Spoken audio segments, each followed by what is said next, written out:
शक्तिहस्तां विरूपाक्षं शिखिवाहं षडाननं दारुणं रिपुरोगग्नं भावये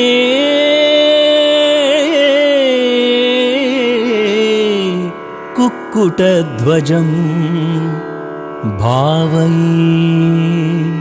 कुक्कुटध्वजम्।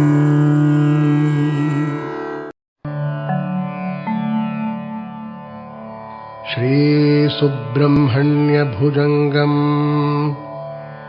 सदा बालरूपापि विघ्नाद्रिहन्त्री महादन्तिवक्त्रापि पञ्चास्यमान्या विधीन्द्रादिमृग्य गणेशाभिधामे विधत्तां श्रियं कापि कल्याणमूर्तिः।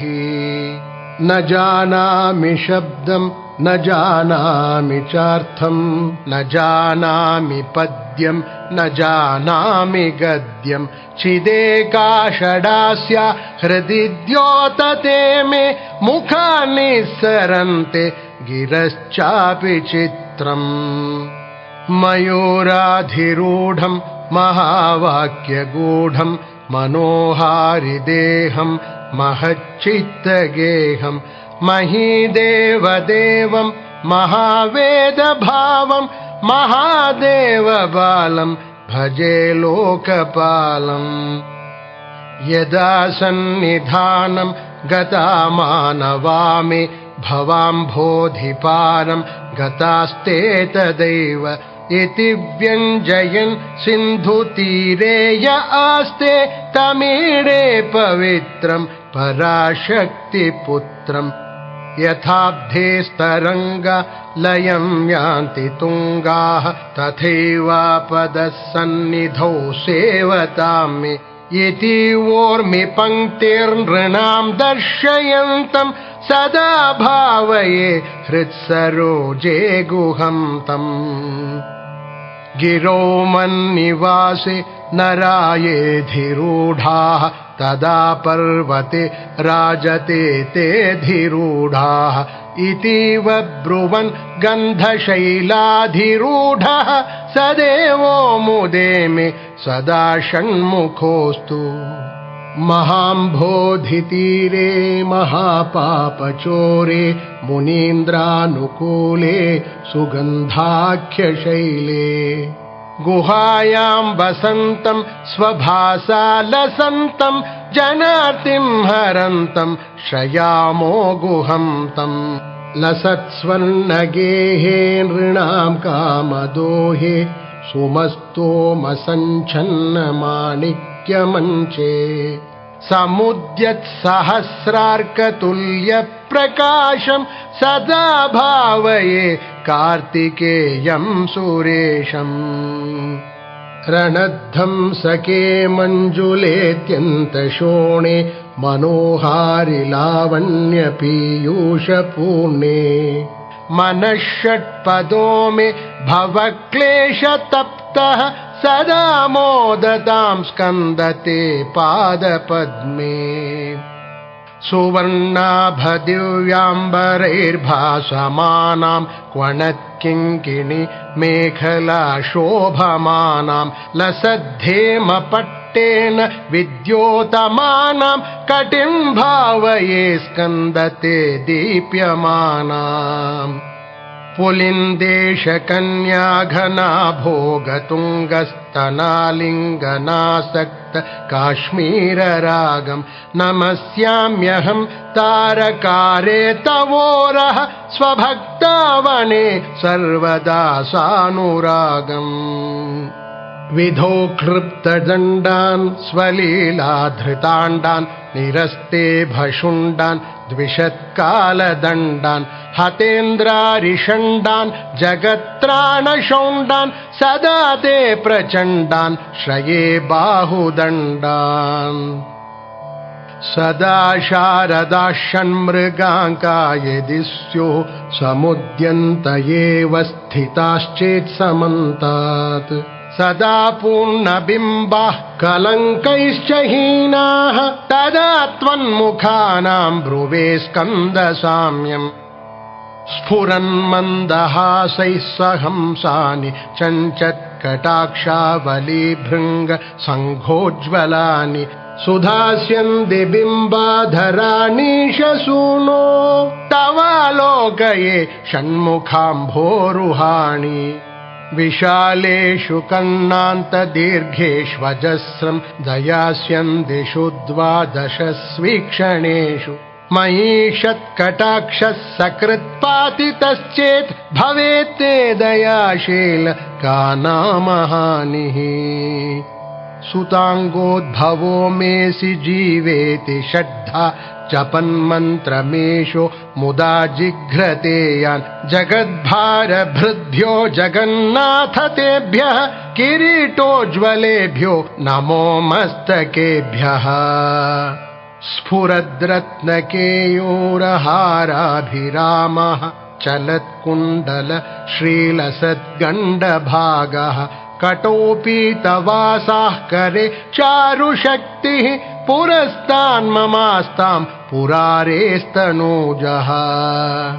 इहायाहि वत्सेति हस्तान् प्रसार्याह्वयत्यादराच्छङ्करे मातुरङ्गात् समुत्पत्यतातं शयन्तं कुमारं हराश्लिष्टगात्रं भजे बालमूर्तिम् कुमारेश सूनो गुहस्कन्द सेनापते शक्तिपाणे मयूराधिरूढ पुलिन्दात्मजाकान्त भक्तार्तिहारिन् प्रभोतारकारे सदा रक्ष मां त्वम् प्रशान्तेन्द्रिये नष्टसंज्ञे विचेष्टे कफोद्गारि वक्त्रे भयोत्कम्पि गात्रे प्रयाणोन्मुखे मय्यनाथे तदानीं द्रुतं मे दयालो भवाग्रे गुहत्वम् कृतान्तस्य दूतेषु चण्डेषु कोपात्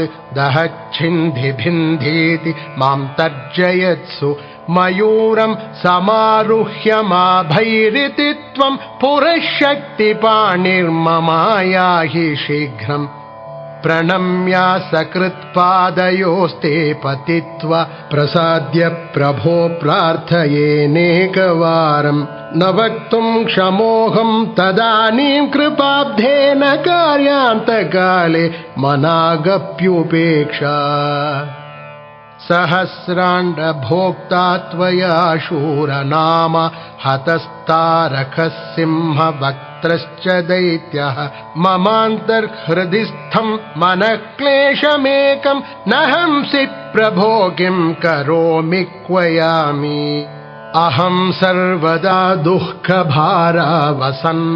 भवान् दीनबन्धुस्त्वदन्यं न याचे भवद्भक्तिरोधं सदा क्लृप्तबाधं ममाधिं द्रुतं नाशयो मासुत त्वम् अपस्मारकुष्ठक्षयार्षप्रमेह ज्वरोन्मादगुल्मादिरोगामहान्तः पिशाचाश्च सर्वे भवत्पत्रभूतिं विलोक्य क्षणात्तारकारे द्रवन्ते त्रिशिस्कन्दमूर्तिश्रुतौ स्कन्दकीर्तिः मुखे मे पवित्रं सदा तच्चरित्रं करे तस्य कृत्यं वपुस्तस्य भृत्यं गुहे सन्तुलीन ममाशेषभावाः मुनीनामुताहो नृणां भक्तिभाजाम् अभीष्टप्रदाः सन्ति सर्वत्र देवाः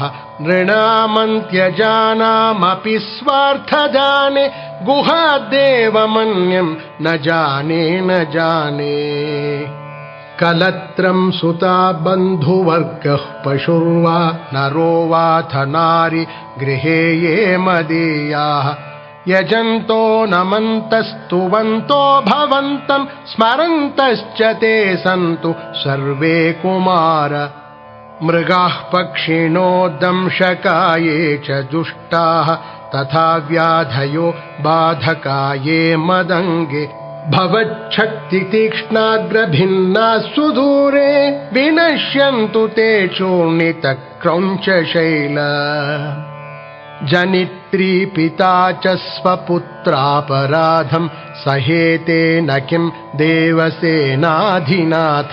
अहं चाति बालो भवान् लोकतातः क्षमस्वापराधं समस्तं महेश नमः केकिने शक्तये चापि तुभ्यं नमश्चागतुभ्यं नमः कुक्कुटाय नमः सिन्धवे सिन्धुदेशाय तुभ्यं पुनस्कन्दमूर्ते नमस्ते नमोऽस्तु जयानन्द भूमन् जयापारधामन् जयामोघकीर्ते जयानन्दमूर्ते जयानन्द सिन्धो जयाशेषबन्धो जय त्वं सदा मुक्तिदानेश सूनु भुजङ्गाख्यवृत्तेन कृप्तं स्तवम्यः पठेद्भक्तियुक्तो गुहं सम्प्रणम्य स्वपुत्रान् कलत्रं धनं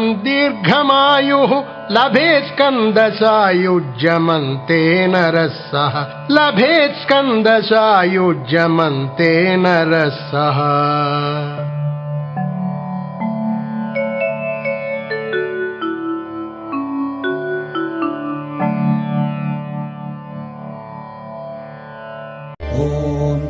पुरुषाय विद्महे महासेनाय धीमहि तन्नः षण्मुख प्रचोदयात्. ప్రజ్ఞా వివర్ధన స్తోత్రాన్ని ఒక్కసారి శ్రవణ మాత్రం చేతే ధన్యం చేస్తుంది కనుక ఇవి మొత్తం 28 నామాలండి. పెద్ద కఠినమైన స్తోత్రమేం కాదు, 28 నామాలు. దీనిని గాని శ్రద్ధగా పఠించిన వారికి మూగవాడైనా వాడు మహావాగ్మి అయిపోతాట. అంత గొప్ప విశేషం ఉన్నది ఇందులో. పైగా ఈ చెప్పిన 28 మామూలు పేర్లలా కనబడుతున్నాయి కానీ మహామంత్రమయానీతి, ఇది మహామంత్రం సుమా. పైగా మమ నామానుకీర్తనం మహాప్రజ్ఞామవాప్నోతి, దీనివల్ల గొప్ప ప్రజ్ఞ వస్తుంది. నా అత్ర కార్య విచారణ, ఇది రుద్రయామళం అనే తంత్రశాస్త్రంలోని విషయం, అందరికీ పనికొచ్చే విషయం చెప్పాం.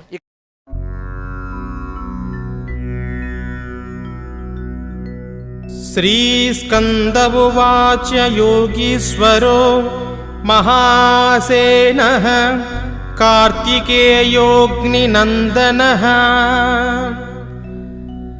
స్కందః కుమారః సేనాని స్వామి శంకరనందనః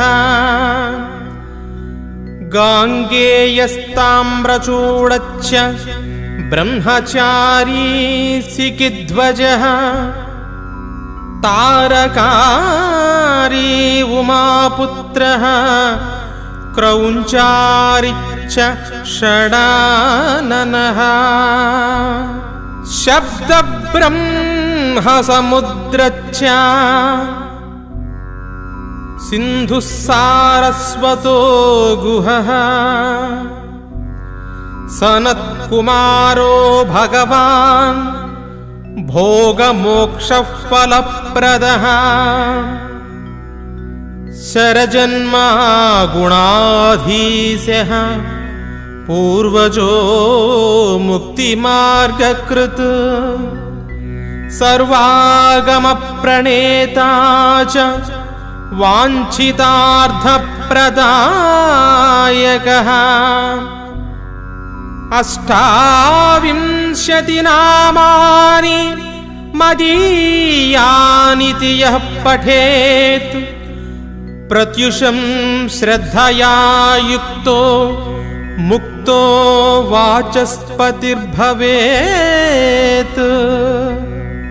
మహామంత్రమయానీతి మమ నామాని కీర్తయేత్ మహాప్రజ్ఞామవాప్నోతి నాత్ర కార్యా విచారణా. ధనార్థీ ధనమాప్నోతి జ్ఞానార్థీ జ్ఞానమాప్నుయాత్. యద్యదిచ్చతి తత్ సర్వం లభతే భక్తిమాన్ నరః अष्टोत्तरशतावृत्या नियतः परिपूजयेत् सहस्रवारपाठेन मदीयोऽसौ भवेन्नरः।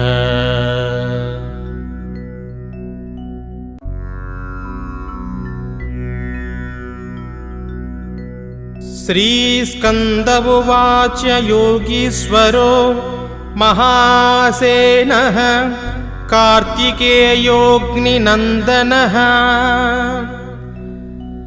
स्कन्दः कुमारः सेनानी स्वामी शङ्करनन्दनः गाङ्गेयस्ताम्रचूडच्च ब्रह्मचारी सिकिध्वजः तारकारी उमापुत्रः क्रौञ्चारिच्च षडाननः शब्दब्रह्मसमुद्रच्च सिन्धुः सारस्वतो गुहः सनत्कुमारो भगवान् भोगमोक्षफलप्रदः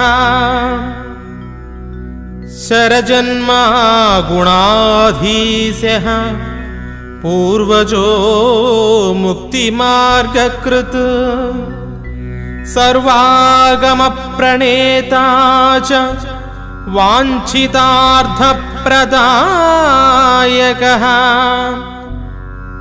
अष्टाविंशतिनामानि मदीयानिति यः पठेत् प्रत्युषं श्रद्धया युक्तो मुक्तो वाचस्पतिर्भवेत् महामन्त्रमयानीति मम नामानि कीर्तयेत् महाप्रज्ञामवाप्नोति नात्र कार्या विचारणा धनार्थी धनमाप्नोति ज्ञानार्थी ज्ञानमाप्नुयात् यद्यदिच्छति तत् सर्वं लभते भक्तिमान् नरः अष्टोत्तरशतावृत्या नियतः परिपूजयेत् सहस्रवारपाठेन मदीयोऽसौ भवेन्नरः।